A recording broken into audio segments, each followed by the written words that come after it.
There's often a common misconception that trust and psychological safety are the same thing. And, trust is on a one-to-one relationship level and psychological safety is this group norm. But what do you see as the key differences between vulnerability-based trust and psychological safety, and where do they overlap?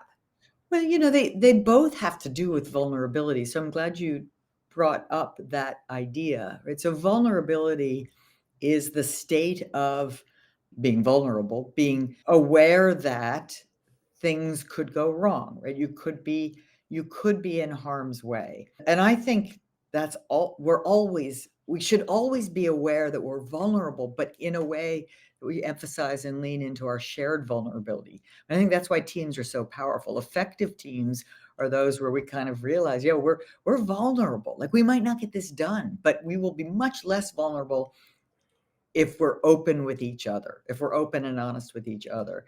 So indeed, both trust and psychological safety overlap and have to do with vulnerability. And as I think you said, trust is a construct that refers to your beliefs about another person or entity. Right? Do you believe that person will follow through on what they said they would do, or have the capability or the intention to follow through on what they have promised? If you trust a company, for instance, if I trust, Toyota to deliver me a high quality car, that's a good use of the word trust. But I mean, trust really means that I don't have to go monitor you. I believe that it will work out about with what you said or expect. Psychological safety, as you said, is an emergent property of a group. So it's going to have a lot to do with mutual trust in the group.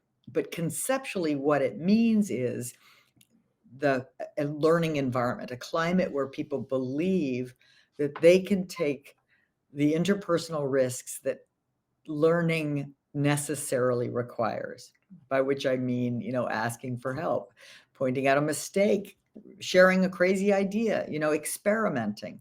Those are all behaviors, learning behaviors that do not have a certain or guaranteed result.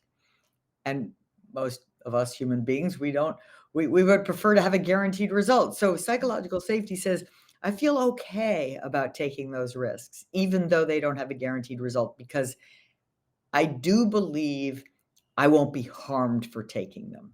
Yeah. So it's that environment that's created as a team. I spend a lot of time with leadership teams, and normally before I start working with teams, I catch up individually with each member of the team to find out what's really going on. And often when I interview each team member, there's often a misperception about whether there's psychological safety or not. Some team members feel like it's present, while other team members feel like they're unsure if people are holding back and questioning whether it's Mhm. present. So, how can individuals in the same team have such a different experience of psychological safety if it is this kind of shared group norm?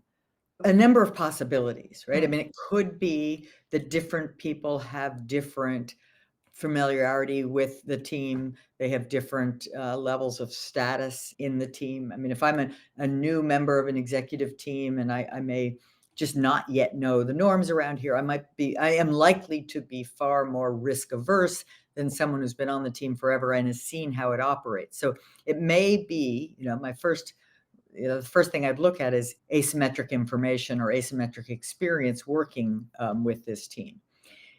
It also, I mean, I'd want to be very clear on how you're getting those assessments. Like, are you asking people, do you have psychological safety? Or are you using a survey, or are you kind of assessing behavioral tendencies in that team, right? So, because mm. it could be, you don't want it to be just a theory of psychological safety. Yeah, exactly. I mean, I asked some questions based off your survey around psychological Okay. safety, and Yep.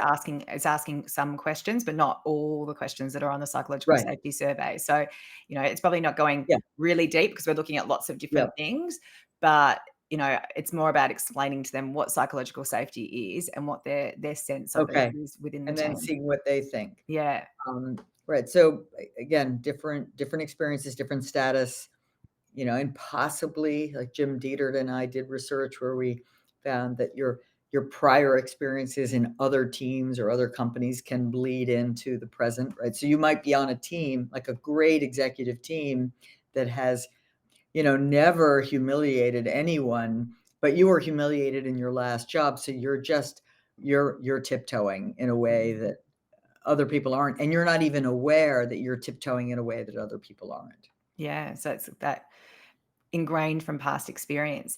Can I pick up Right. on a point you made around tenure? So how does that influence someone's experience? So depending on how long they've been in the team, does that experience Well, impact yeah. psychological safety? I mean, it's the combination of tenure and experience, right? Because if Mm, I've been on a team a long time and that experience has led me to have confidence that the responses to interpersonal risk taking are by and large positive, then I'll that's a different answer than if I've been on a team a long time and I know it is a lion's den, yeah. right? It is a place where it's full of gotchas. People are just sitting around waiting to pounce when you say the wrong thing. Well, then my tenure isn't going to help Yeah. much.